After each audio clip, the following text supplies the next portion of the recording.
Hello guys, ఇప్పటివరకు మీరు నా ఛానల్ని సబ్స్క్రైబ్ చేసుకోకపోయినట్టయితే ఇప్పుడే సబ్స్క్రైబ్ చేసుకోండి. అలాగే పక్కనే ఉన్న బెల్ ఐకాన్ క్లిక్ చేయండి. అంతేకాకుండా ఈ వీడియోను కూడా మీరు లైక్ చేయకుండా చూస్తున్నట్టయితే ఈ వీడియోని లైక్ చేసి ఆ తర్వాత చూడండి. ఇలాంటి మరిన్ని వీడియోస్ చేయడానికి నాకు ఒక బూస్టప్లా ఉంటుంది. ఫ్రెండ్స్, రీసెంట్గా స్టాక్ మార్కెట్స్ అనేవి మంచి బూస్టప్లో ఉన్నాయి అండ్ అన్ని కంపెనీలు కూడా మంచి లాభాల్లో పరిగెడుతున్నాయి. సో ఈ టైంలో స్టాక్ మార్కెట్లో ఇన్వెస్ట్ చేసినట్టయితే మీకు మంచి లాభాలు వచ్చే అవకాశాలు అయితే ఉంటాయి. అయితే స్టాక్ మార్కెట్లో ఇన్వెస్ట్ చేయాలంటే ఖచ్చితంగా మీకు ఒక డీమాట్ అకౌంట్ అయితే కావాలి.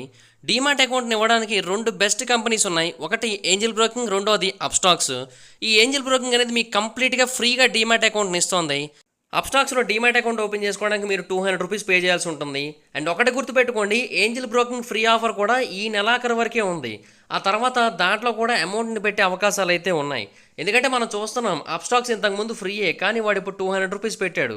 జీరోదా అయితే 300 రూపీస్ ఛార్జ్ చేస్తుంది. సో ఏంజిల్ బ్రోకింగ్లో కూడా మీరు ఫ్యూచర్లో తీసుకోవాలంటే మీకు అమౌంట్ పడే ఛాన్స్ ఉంటుంది. సో అందుకని ఎంత త్వరగా వీలైతే అంత త్వరగా ఏంజిల్ బ్రోకింగ్లో ఫ్రీ అకౌంట్ని, లేదంటే అప్స్టాక్స్లో 200 రూపీస్ పెట్టైనా అకౌంట్ని తీసేసుకోండి. ఇంకా లేట్ అయితే ఏంజిల్ బ్రోకింగ్లో అమౌంట్ పెట్టచ్చు, అప్స్టాక్స్లో కూడా అమౌంట్ పెంచవచ్చు. సో డిస్క్రిప్షన్లో లింక్స్ ఉన్నాయి వాటికి సంబంధించినవి. ఇమీడియట్గా వాటి మీద క్లిక్ చేసి అకౌంట్స్ ఓపెన్ చేసుకొని ట్రేడింగ్ చేయడం స్టార్ట్ చేయండి. ఈరోజు కిమ్మావ కోసం మనం ఒక పాట డెడికేట్ చేయబోతున్నాం. ఆ పాట వినడానికి మీరంతా సిద్ధంగా ఉన్నారా? వినండి. కిమ్ము కిమ్ము కిమ్ము కిమ్ము, నిజాలు తెలిస్తే ప్రజలంతా కుమ్ము, రోజు రాత్రి తాగుతా ఉరమ్ము, రోజు రాత్రి తాగుతా ఉరమ్ము, 10 నిమిషాలు నడిస్తే వస్తాది దమ్ము, 10 నిమిషాలు నడిస్తే వస్తాది దమ్ము, కిమ్ము కుమ్ము రమ్ము దమ్ము ఎయ్. అఫ్కోర్స్ ఎయ్ అని మనం ఆయనకి చెప్పాల్సిన అవసరం లేదు, బాబు చేసే పనే అది. ఎలా ఉంది పాట? ఈ పాట మీకు నచ్చిందో లేదో మీరు ఎలా చెప్పాలి తెలుసా? ఈ వీడియోని లైక్ చేయడం ద్వారా. లాస్ట్ వీడియోకి, అంతకుముందు వీడియోకి 5000 లైకులు టార్గెట్ పెట్టాను, అవి ఇంకా పూర్తి కాలేదు. ఒకటి 4000కి వచ్చింది, ఒకటి 3000కి వచ్చింది. కనీసం దీనికైనా సరే 5000 లైకుల టార్గెట్ని ఫినిష్ చేస్తారని కోరుకుంటున్నాను. ఈ వీడియోకి 5000 లైక్స్ టార్గెట్ అర్జెంటు కొట్టేసేయండి. Let's get into the video. North Korea, ఇక్కడ చాలా దారుణమైన గవర్నమెంట్ అనేది నడుస్తున్న విషయం మనకందరికీ కూడా తెలిసిందే. కానీ సౌత్ కొరియాతో కంపేర్ చేసినట్టయితే నార్త్ కొరియా పరిస్థితి ఇంకా దారుణంగా అనిపిస్తూ ఉంటుంది. ఎందుకంటే ఆ రెండు కూడా ఒకప్పుడు కలిసి ఉండేవే అండ్ ఇన్ఫ్యాక్ట్ ఇప్పటికీ కూడా ఆల్మోస్ట్ పక్కపక్కనే ఉంటాయి. అలాంటిది సౌత్ కొరియా అనేది ఎన్నో అద్భుతమైన విషయాల్ని, ఎన్నో హక్కులని ఎంజాయ్ చేస్తూ ఉంటే నార్త్ కొరియా మాత్రం ఇప్పటికీ కూడా ఆ కోరల్లో చిక్కుకుపోయింది. Kim Jong Un కోరల్లో. అవును, కోరలు పాముకుంటాయి, ఇటు పంది కదా. సర్లేండి, ఏదో ఫ్లోలో వచ్చింది డైలాగు, ఇట్స్ ఓకే. నార్త్ కొరియాకి సౌత్ కొరియాకి మధ్య చాలా తేడాలు ఉంటాయి. అయితే నార్త్ కొరియా వాళ్ళకి ఈ విషయాలు ఏవి కూడా తెలియవు, సౌత్ కొరియాలో ఎంత బాగుంటుందా అని చెప్పి. సో ఒకసారి సౌత్ కొరియాకి మరియు నార్త్ కొరియాకి ఉన్న తేడాలు ఏంటో కొంచెం డీటెయిల్గా తెలుసుకోవడానికి ట్రై చేద్దాం. సో ఇంకెందుకు late, let's get into the video. Number 1, women and military. ఒకవేళ నార్త్ కొరియాలో ఎవరైనా మహిళలు కనుక ఉన్నట్టయితే వాళ్ళు ఖచ్చితంగా మిలిటరీలో సర్వీస్ అయితే చేయాల్సి ఉంటుంది. కానీ ఒకవేళ వాళ్ళు కనుక సౌత్ కొరియాలో నివసిస్తున్నట్టయితే వాళ్ళు ఖచ్చితంగా మిలిటరీలో సర్వీస్ చేయాలన్న రూల్ అయితే ఏమీ లేదు. నార్త్ కొరియాలో కూడా 2015 ముందు వరకు చట్టం వంటిది ఏమీ లేదు, కానీ 2015లో చట్టాన్ని అయితే తీసుకొచ్చారు, వాళ్ళు ఖచ్చితంగా చేయాల్సిందని చెప్పి. కానీ సౌత్ కొరియా మహిళలు ఏంటంటే ఖచ్చితంగా మిలిటరీలో సర్వీస్ చేయాలి అన్న రూల్ అయితే లేదు, కానీ మగవాళ్ళు అయితే సర్వీస్ చేయాలి. కావాలంటే ఆడవాళ్ళు ఎవరైనా సరే వాలంటీర్గా వచ్చి మిలిటరీలో సర్వీస్ అయితే చేయొచ్చు. అండ్ ఇన్ఫ్యాక్ట్ రీసెంట్ కాలంలో సౌత్ కొరియాలో మహిళలు మిలిటరీలో చేరడం అనేది ఎక్కువైందంట కూడా. ఎందుకంటే నార్త్ కొరియాకి మరియు సౌత్ కొరియాకి మధ్య టెన్షన్స్ అనేవి విపరీతంగా పెరగడం, ఆ ప్రాంతంలో మహిళా సోల్జర్స్ ఎక్కువగా ఉండడం, సో వాళ్ళకి తీటైన జవాబు ఇవ్వడం కోసం అని చెప్పి ఇక్కడ కూడా మహిళా సోల్జర్స్ అయితే కంటిన్యూస్గా పెరుగుతూ ఉన్నారు. కాకపోతే ఏంటంటే వీళ్ళ ఇష్టంతో చేరుతున్నారు. సౌత్ కొరియన్ గవర్నమెంట్ యొక్క బలవంతం అయితే ఏమీ లేదు. కానీ నార్త్ కొరియాలో అలా కాదు కదా, బలవంతంగా తీసుకొని వెళ్ళి పడేస్తారు అందులో. అండ్ ఇన్ఫ్యాక్ట్ నార్త్ కొరియాలో ఉన్న మహిళలు ఎవరైతే ఉన్నారో మిలిటరీలో, వాళ్ళు అన్ని రకాల పనులు చేయాల్సి ఉంటుంది. కానీ సౌత్ కొరియాలో మహిళలు మిలిటరీలో చేరినప్పటికీ కూడా వాళ్ళకి పూర్తిగా అన్ని రకాల బాధ్యతల్ని కూడా అప్పగించరు, కేవలం కొన్ని మాత్రమే అప్పగిస్తూ ఉంటారు. అయితే కొంతమంది నార్త్ కొరియా మహిళలకి ఈ విషయం తెలిసినట్టు కూడా సౌత్ కొరియాలో మహిళలకి ఫ్రీడమ్ ఉంది, వాళ్ళు నచ్చిన పని చేసుకోవడానికి, మనకు మాత్రం ఆ ఫ్రీడమ్ లేదని. కానీ వాళ్ళు ఎవరు కూడా ఆ విషయాన్ని బయటికి చెప్పకూడదు, ఎందుకంటే ఈ విషయాన్ని కనుక బయటికి చెప్పినట్టయితే నార్త్ కొరియాకి వ్యతిరేకంగా ప్రచారం చేస్తున్నారని చెప్పి వాళ్ళని ఉరితీసి చంపేసే అవకాశం కూడా ఉందంట. సో అందుకని వాళ్ళు ఎవరు బయటికి చెప్పరు. Number 2, height. యాక్చువల్గా నార్త్ కొరియాలో హైట్ కొంచెం తక్కువగా ఉంటారు ఉన్న వాళ్ళందరూ కూడా. మేబీ ఇదంత ఇంపార్టెంట్ మ్యాటర్లా మీకు అనిపించకపోవచ్చు, కానీ నార్త్ కొరియాకి మరియు సౌత్ కొరియాకి డిఫరెన్స్లు చెప్పడం కోసం అని చెప్పి చెప్తున్నాయి. ఇది నార్త్ కొరియా సౌత్ కొరియా రెండు పక్క పక్కనే ఉంటాయి, కానీ వాళ్ళిద్దరికీ కూడా హైట్ డిఫరెన్సెస్, అంటే నార్త్ కొరియా వాళ్ళు ఒక 3 ఇంచులు తక్కువగా ఉంటారు సౌత్ కొరియా వాళ్ళతో కంపేర్ చేసినట్టయితే కామన్గా కూడా. అయితే చాలామంది ఏమంటారంటే ఇలాగ హైట్ డిఫరెన్సెస్ అనేవి రావడానికి మేబీ జీన్స్ కారణం అయి ఉండొచ్చు అని చెప్తున్నారు. కానీ జీన్స్ అయితే కారణం కాదని చెప్పి ఒక ప్రొఫెసర్ చెప్తున్నారు. అతని పేరు డానియల్ స్క్వెడెనిక్. అతను సియోల్లోని సంగ్యుంగ్వాన్ యూనివర్సిటీలో ప్రొఫెసర్గా పనిచేస్తున్నాడు. అతను ఏమంటున్నాడంటే 2 ప్రాంతాలలో పాపులేషన్ సేమ్, మొత్తం అంతా కూడా కొరియన్సే, మొత్తం ఒకలాగే పుట్టారు వాళ్ళు. అండ్ ఇన్ఫ్యాక్ట్ నార్త్ కొరియాలో కావచ్చు, సౌత్ కొరియాలో కావచ్చు, మనం ఇమిగ్రేషన్స్ని కూడా ఎక్కువగా చూడలేదు. సో అందువలన జెనెటిక్స్ అయితే ఇక్కడ ఇంపార్టెంట్ ఫ్యాక్టర్ అయితే కాదు. మరి వీళ్ళలో ఎత్తులో తేడా రావడానికి మెయిన్ రీజన్ ఏంటో తెలుసా? ఫుడ్. నార్త్ కొరియాలో ఫుడ్ అనేది చాలా వరస్ట్గా ఉంటుంది. అండ్ ఇన్ఫ్యాక్ట్ చిన్నపిల్లలకు కూడా సరైన డైట్ అయితే ఉండదు. ఏ వ్యక్తికైనా సరే చిన్నతనంలోనే సరైన డైట్ని కనుక ఇచ్చినట్టయితేనే ఆ వ్యక్తి పెరిగి పెద్దయిన తర్వాత ఎక్కువ ఎత్తుకు చేరుకునే అవకాశం అయితే ఉంటుంది. కానీ నార్త్ కొరియాలో అలా కాదు. అక్కడ పిల్లలు చిన్నప్పటి నుంచే మాల్ న్యూట్రిషన్తో ప్రాబ్లమ్ని ఫేస్ చేయాల్సి ఉంటుంది. సో అందువలనే నార్త్ కొరియన్స్తో పోల్చినట్టయితే సౌత్ కొరియన్స్ కొంచెం ఎక్కువ ఎత్తుని కలిగి ఉంటారు. కానీ నార్త్ కొరియాలో ఎప్పుడు కూడా సౌత్ కొరియాకి వ్యతిరేకంగా ప్రోపగాండా అనేది నడుస్తూ ఉంటుంది. సో అప్పుడు వాళ్ళు ఏం చెప్తారంటే సౌత్ కొరియా వాళ్ళకంటే నార్త్ కొరియా వాళ్ళే ఎత్తుగా ఉంటారు, బలంగా ఉంటారని కూడా చెబుతూ ఉంటారు. ఇంకొక హైలైట్ అయిన విషయం ఏంటో తెలుసా? నార్త్ కొరియాలో అక్కడ ఎవరు కూడా పెరిగి పెద్ద యుక్త వయసుకు వచ్చిన తర్వాత వాళ్ళ హైట్ ఎంతో చెక్ చేసుకోరు. Number 3, makeup. నార్త్ కొరియా మహిళలకి అప్పుడప్పుడు కొన్ని బ్యూటీ ప్రొడక్ట్స్ అనేవి అందుబాటులోకి వస్తూ ఉంటాయి. కానీ వాటి యొక్క పరిధి అనేది చాలా తక్కువ. సౌత్ కొరియా ఏమో వరల్డ్స్ కాస్మెటిక్ ఇండస్ట్రీలో లీడర్గా మారుతుందని చెప్పాలి. నార్త్ కొరియా మహిళలకి ప్రపంచవ్యాప్తంగా నడుస్తున్న బ్యూటీ ట్రెండ్స్ గురించి అసలు ఏమాత్రం తెలియవు. అండ్ ఇన్ఫ్యాక్ట్ రీసెంట్గా ఎస్టీ లాడర్ సౌత్ కొరియా యొక్క బ్యూటీ ఇండస్ట్రీ మీద పెద్ద మొత్తంలో ఇన్వెస్ట్మెంట్ అనేది చేసినట్టుగా నార్త్ కొరియా వాళ్ళకి అసలు ఏమాత్రం తెలియదు. కిమ్ జాంగ్ ఉన్ తన తండ్రి యొక్క విధానంలోనే నడుస్తూ నార్త్ కొరియా మహిళలకి చాలా రెస్ట్రిక్షన్స్ పెట్టాడు.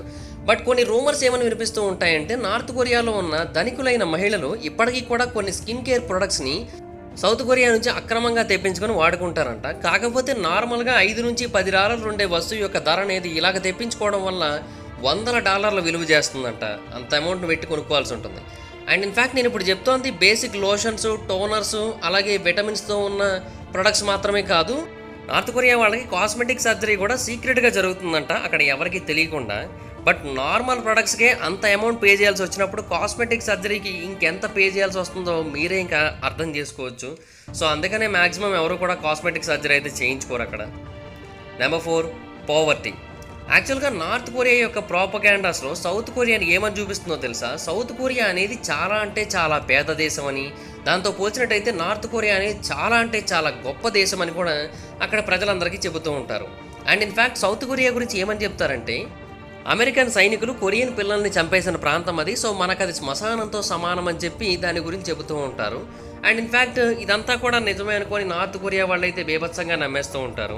కానీ వాస్తవానికి నార్త్ కొరియాలో 40% మంది పేదరికంలో మగ్గిపోయి ఉన్నారు. మిగతా వాళ్ళు కూడా పెద్ద రిచ్గా ఏమీ లేరులేండి, కాకపోతే మరీ పేద పరిస్థితుల్లో ఉన్నవాళ్ళు 40% మంది. అండ్ ఇదే సంఖ్య సౌత్ కొరియాలో చూసుకున్నట్టయితే కేవలం 15% మాత్రమే ఉంది. సో నార్త్ కొరియాతో పోల్చినట్టయితే సౌత్ కొరియాని చాలా బెటర్గా ఉంది.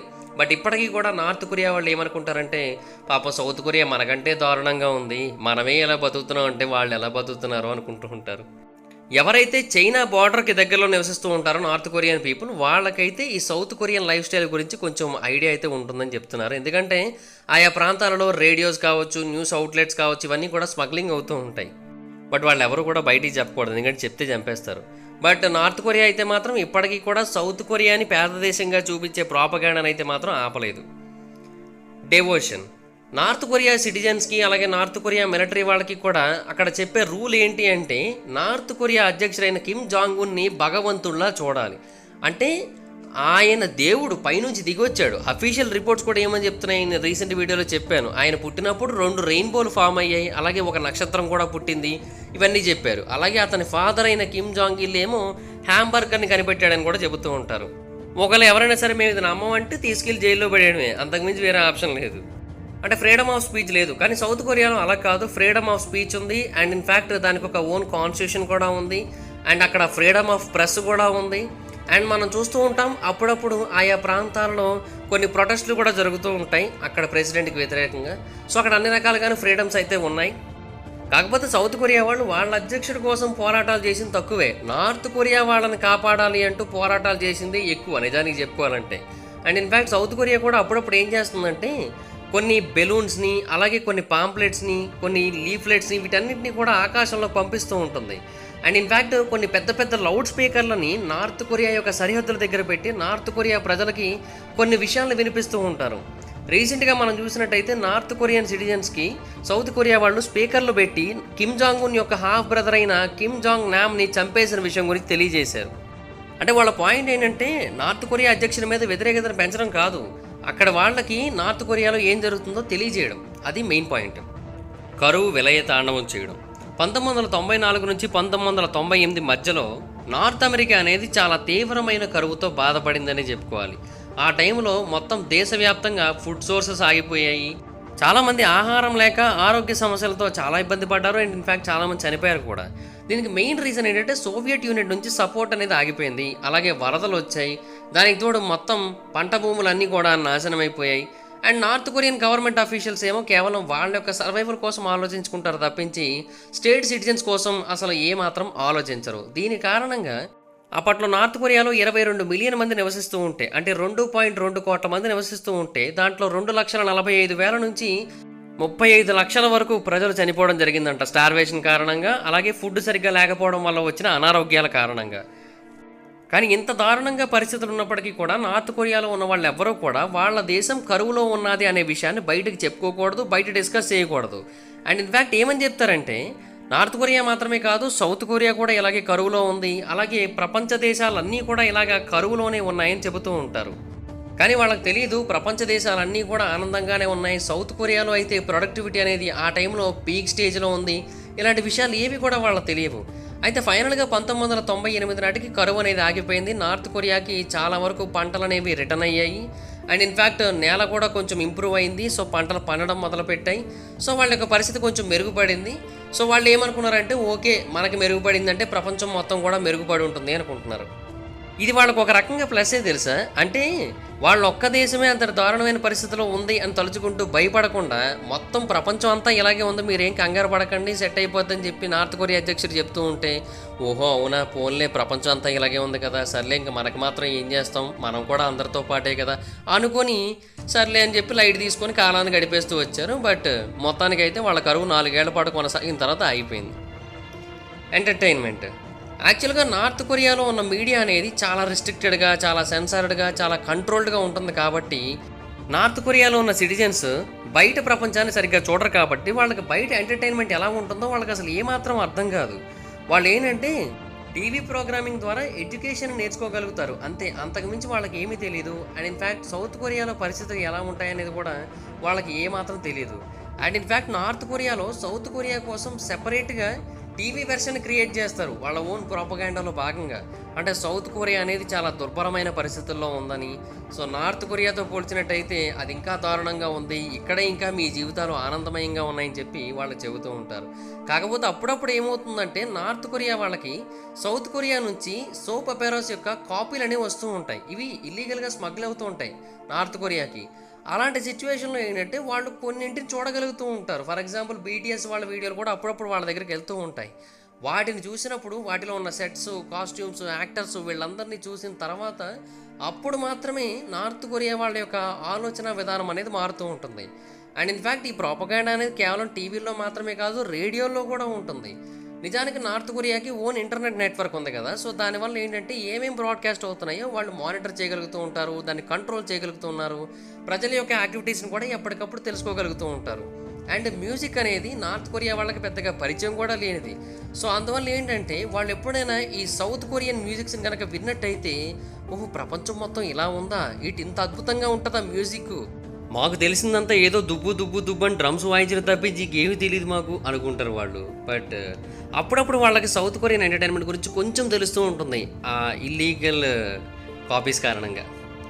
హాలిడేస్. యాక్చువల్గా నార్త్ కొరియా వాళ్ళు చాలా తక్కువ హాలిడేస్ని సెలబ్రేట్ చేసుకుంటారు సౌత్ కొరియా వాళ్ళతో కంపేర్ చేసినట్టయితే. బట్ ఆఫ్ కోర్స్ ఈ 2 స్టేట్స్ కూడా కొన్ని హాలిడేస్ని షేర్ చేసుకుంటాయి. అంటే ఫర్ ఎగ్జాంపుల్ చూసోక్, ఇది ఆటమ్ ఫెస్టివల్ టైంలో చేసుకుంటూ ఉంటారు, దీన్ని 2 కూడా ఒకటేసారి సెలబ్రేట్ చేసుకుంటాయి. అలాగే న్యూ ఇయర్ని జనవరి 1న, అలాగే లిబరేషన్ డే కింద ఆగస్ట్ 15న సెలబ్రేషన్స్ చేసుకుంటూ ఉంటారు. నార్త్ కొరియా ఎప్పుడు కూడా క్రిస్మస్ని సెలబ్రేట్ చేసుకోదు. ఎందుకు? వాళ్ళ దేవుడు కిమ్ జాంగ్ ఉన్ కాబట్టి. కానీ సౌత్ కొరియా సెలబ్రేట్ చేసుకుంటుంది. అలాగే నార్త్ కొరియాలో కొన్ని స్పెషల్ హాలిడేస్ ఉంటాయి, సౌత్ కొరియాలో ఉండవు ఇవి. అదేంటో తెలుసా? Day of the sun. ఆ రోజు ఏప్రిల్ 15 కిమ్ ఇల్ సంగ్ యొక్క పుట్టినరోజు కారణంగా ఆ రోజుని సెలబ్రేట్ చేసుకుంటూ అక్కడ వాళ్ళకి నేషనల్ హాలిడేగా పండగ చేసుకోండి అని చెప్పి ప్రకటించేస్తారు. ఆ తర్వాత ఇంకొకటి కూడా ఉంటుంది, అది కిమ్ జాంగ్ ఇల్ యొక్క పుట్టినరోజు. దాన్ని ఫిబ్రవరి 16 జరుపుకొని దాన్ని కూడా నేషనల్ హాలిడేగా డిక్లేర్ చేస్తూ ఉంటారు. బట్ సౌత్ కొరియాకి చాలా అంటే చాలా ఎక్కువ హాలిడేస్ ఉంటాయి నార్త్ కొరియాతో కంపేర్ చేసినట్టయితే. But of course South Korea కూడా Thanksgiving, Saint Patrick's Day ఇట్లాంటివి కూడా సెలబ్రేట్ చేసుకోదు మిగతా వెస్ట్రన్ కంట్రీస్ లాగా. కాకపోతే ఏంటంటే కొంచెం బెటర్ నార్త్ కొరియాతో పోల్చినట్టయితే. అండ్ ఇన్ఫ్యాక్ట్ సౌత్ కొరియా వాళ్ళకి ఇలాంటి సెలవులు వేరే దేశాల్లో ఉంటాయని తెలుసు వాళ్ళకి, ఎందుకంటే వాళ్ళు వేరే దేశాల గురించి తెలుసుకుంటూ ఉంటారు కాబట్టి. కానీ నార్త్ కొరియా వాళ్ళకి మాత్రం ఆ అవకాశం కూడా లేదు. మీకు ఒక విషయం తెలుసా? నార్త్ కొరియాలో రిమోట్ ఏరియాస్లో నివసించే వాళ్ళకి ఎయిర్ కండిషనర్ ఎలా ఉంటుందో కూడా ఇప్పటివరకు తెలియదంట, వాళ్ళు ఎప్పుడూ చూడలేదంట. అక్కడ ఇంటర్నెట్ బ్యాన్ కాబట్టి సరిపోయింది, కానీ లేదంటే ఈ వీడియోలన్నీ చూసేవాడు. ఇంకో హైలైట్ ఏంటి తెలుసా? సౌత్ కొరియాలో చిల్డ్రన్స్ డే, మెమోరియల్ డే ఇలాంటివన్నీ కూడా జరుపుకుంటారు. నార్త్ కొరియా వాళ్ళకి అసలు ఇలాంటివి ఉన్నాయన్న విషయం కూడా తెలియదు. ఒకవేళ ఎవరైనా ఒక నార్త్ కొరియా పర్సన్ సౌత్ కొరియాకి తప్పించుకొని వెళ్ళిపోయాడు అనుకోండి, ఆ రోజు అక్కడ చిల్డ్రన్స్ డే జరుపుతున్నారు అనుకోండి, ఆయన ఎలా ఫీల్ అవుతారు తెలుసా? ఏంటి సౌత్ కొరియాలో చిన్నపిల్లల కోసం ప్రత్యేకంగా ఒక రోజుని కేటాయించి ఆ రోజు సెలవిస్తారా? నార్త్ కొరియాలో మా పిల్లలు ఏ రోజు వాళ్ళ జీవితానికి సెలవు చెప్పేస్తారా అని చెప్పి భయపడుతూ బ్రతుకుతూ ఉంటాం. అలా ఉంటుంది వాళ్ళ రియాక్షన్. వినడానికి బాధగానే ఉన్నా కూడా ఇంకా నార్త్ కొరియా జీవితాలు అంతే, ఇంకా మనం ఏం చేస్తాం.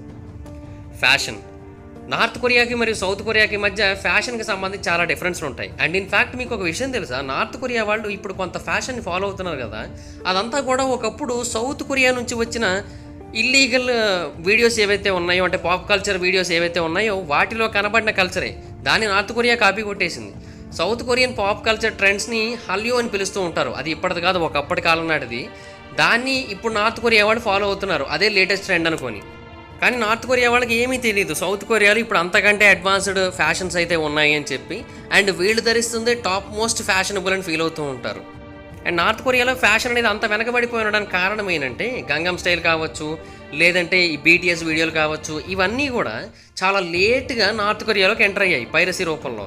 అలా ఎంటర్ అయిన తర్వాత వాళ్ళు దాన్ని చూసి అదే ఫ్యాషన్ అనుకొని, అదే లేటెస్ట్ ఫ్యాషన్ అనుకొని అది కంటిన్యూ చేస్తున్నారనమాట. కానీ ప్రస్తుతానికైతే ప్రపంచవ్యాప్తంగా చాలా రకాల ఫ్యాషన్స్ అయితే మారిపోయాయి, కానీ ఆ కిమ్ ఫ్యాషన్ మాత్రం మారదు, అలాగే ఉంటుంది. అండ్ నార్త్ కొరియాలో ఉన్న దరిద్రగొట్టు ప్రాపగాండా కారణంగా వాళ్ళు ఏమని నమ్ముతారంటే ప్రపంచం మొత్తం కంటే వాళ్ళే ఇంకా అడ్వాన్స్డ్ ఫ్యాషన్లో ఉన్నారు, ప్రపంచ దేశాలన్నీ కూడా ఇంకా చాలా దారుణమైన ఫ్యాషన్లో ఉన్నాయని చెప్పి నమ్ముతూ ఉంటారు. ఇంకేం చెప్తాం. ఈవిల్నెస్. నార్త్ కొరియాలో కరువు వచ్చిపోయి ఎన్నో ఏళ్ళు అవుతున్నప్పటికీ కూడా ఇప్పటికీ కూడా నార్త్ కొరియా దాని యొక్క ఎఫెక్ట్స్ కారణంగా ఇబ్బంది పడుతూనే ఉంది. అండ్ దాని యొక్క పీపుల్ కూడా ఇప్పటికీ సఫర్ అవుతూనే ఉన్నారు. కానీ నార్త్ కొరియాలో యుక్త వయసులో ఉన్న వాళ్ళు కావచ్చు, ఓల్డ్ ఏజ్ పీపుల్ కావచ్చు, వీళ్ళంతా కూడా సౌత్ కొరియాకి సంబంధించి విస్తృతంగా స్ప్రెడ్ అయ్యే ప్రాపగాండాకి చిక్కుకుపోయి ఉన్నారు. వాళ్ళంతా కూడా ఏమని నమ్ముతారంటే సౌత్ కొరియా వాళ్ళ దేశాన్ని డామినేట్ చేయడానికి ట్రై చేస్తోంది, అందుకని ఈ కరువును కావాలనే సృష్టించిందని నమ్ముతూ ఉంటారు. అండ్ ఇన్ఫ్యాక్ట్ నిజమేంటంటే సౌత్ కొరియా వాళ్ళు ఆ కరువు టైంలో నార్త్ కొరియాకి సహాయం చేయడం కోసం ఎన్నో మెడికల్ సప్లైస్ని, ఎన్నో ఫుడ్ సప్లైస్ని ఇచ్చారు. కేవలం సౌత్ కొరియా మాత్రమే కాదు, అమెరికా కూడా ఫుడ్ని పంపింది, పంటల కోసం ఫెర్టిలైజర్స్ని పంపింది, మెడికల్ సప్లైస్ని పంపింది. సౌత్ కొరియా కూడా చాలా వాటిని పంపింది. ఎంత రిస్క్ ఉన్నా కూడా సౌత్ కొరియాకి నార్త్ కొరియా కారణంగా ఎప్పుడూ ఏదో ఒక ప్రమాదమే. అలాగే ప్రాపగాండా కూడా అక్కడ చాలా తీవ్రంగా ఉంటుంది. బట్ అయినా కూడా సౌత్ కొరియా నార్త్ కొరియాకి హెల్ప్ చేయడానికి ట్రై చేసింది, కానీ ఈ విషయాలు ఏవి కూడా నార్త్ కొరియా వాళ్ళ ప్రజలకైతే చెప్పదు. సౌత్ కొరియా ఇప్పటికీ కూడా ఒకటే ట్రై చేస్తుంది, అక్కడ ప్రజలకి నార్త్ కొరియాలో జరుగుతున్న విషయాల గురించి నిజాలు తెలియజేయాలనుకుంటోంది. కానీ అది జరగట్లేదు. కొంతమందికి తెలుస్తోంది, బట్ ఆ విషయం తెలుసుకున్నా కూడా వాళ్ళు దాన్ని సీక్రెట్గా ఉంచాల్సి వస్తుంది, ఎందుకంటే బయట చెప్పినట్టయితే వాళ్ళకి పనిష్మెంట్ వస్తాయి కాబట్టి. అండ్ నార్త్ కొరియా వాళ్ళు యుఎస్ ఆర్మీ వాళ్ళని ఎలా చూపిస్తారో తెలుసా? దెయ్యాలు అన్నట్టుగా చూపిస్తూ ఉంటారు. ఇలాంటి పెయింటింగ్లు అక్కడ కొన్ని 100,000 కనిపిస్తూ ఉంటాయి అక్కడ. కానీ అమెరికా ఇచ్చే సహాయం మొత్తం కావాలి, తీసుకుంటారు కానీ తిడుతూ ఉంటారు. అది నార్త్ కొరియా యొక్క పరిస్థితి. సో గైస్ చూసారు కదా, ఇది నార్త్ కొరియాకి మరియు సౌత్ కొరియాకి మధ్య ఉన్న 10 డిఫరెన్సెస్. వీటిలో మీకు ఏది చాలా అంటే చాలా పెద్ద డిఫరెన్స్ లాగా అనిపించిందో కింద కామెంట్ చేయండి. ఈ వీడియో మీకు నచ్చినట్లయితే లైక్ చేయండి, వీడియోని షేర్ చేయండి, మా ఛానల్ని సబ్స్క్రైబ్ చేసుకోండి, పక్కనే ఉన్న బెల్ ఐకాన్ క్లిక్ చేయండి. వీడియోని షేర్ చేయడం మాత్రం మర్చిపోతే, ఇక్కడ షేర్ చేస్తేనే వీడియో గురించి మా ఛానల్ గురించి అందరికీ తెలుస్తుంది. ఒకవేళ మీరు డైరెక్ట్గా ఫాలో అవ్వాలనుకుంటే నా ఇన్స్టాగ్రామ్ ఐడి యొక్క లింక్ కింద డిస్క్రిప్షన్లో ఉంటుంది, దాని మీద క్లిక్ చేసి మీరు నన్ను ఫాలో అవ్వచ్చు. Thank you guys, bye bye. Friends, రీసెంట్గా స్టాక్ మార్కెట్స్ అనేవి మంచి బూస్టప్లో ఉన్నాయి అండ్ అన్ని కంపెనీలు కూడా మంచి లాభాల్లో పరిగెడుతున్నాయి. సో ఈ టైంలో స్టాక్ మార్కెట్లో ఇన్వెస్ట్ చేసినట్టయితే మీకు మంచి లాభాలు వచ్చే అవకాశాలు అయితే ఉంటాయి. అయితే స్టాక్ మార్కెట్లో ఇన్వెస్ట్ చేయాలంటే ఖచ్చితంగా మీకు ఒక డీమాట్ అకౌంట్ అయితే కావాలి. డీమాట్ అకౌంట్ని ఇవ్వడానికి 2 బెస్ట్ కంపెనీస్ ఉన్నాయి. ఒకటి ఏంజల్ బ్రోకింగ్, రెండోది అప్స్టాక్స్. ఈ ఏంజల్ బ్రోకింగ్ అనేది మీకు కంప్లీట్గా ఫ్రీగా డీమాట్ అకౌంట్ని ఇస్తుంది. అప్స్టాక్స్లో డీమాట్ అకౌంట్ ఓపెన్ చేసుకోవడానికి మీరు 200 రూపీస్ పే చేయాల్సి ఉంటుంది. అండ్ ఒకటి గుర్తుపెట్టుకోండి, ఏంజల్ బ్రోకింగ్ ఫ్రీ ఆఫర్ కూడా ఈ నెలాఖరు వరకే ఉంది. ఆ తర్వాత దాంట్లో కూడా అమౌంట్ని పెట్టే అవకాశాలు అయితే ఉన్నాయి. ఎందుకంటే మనం చూస్తున్నాం అప్స్టాక్స్ ఇంతకుముందు ఫ్రీయే, కానీ వాడు ఇప్పుడు 200 రూపీస్ పెట్టాడు.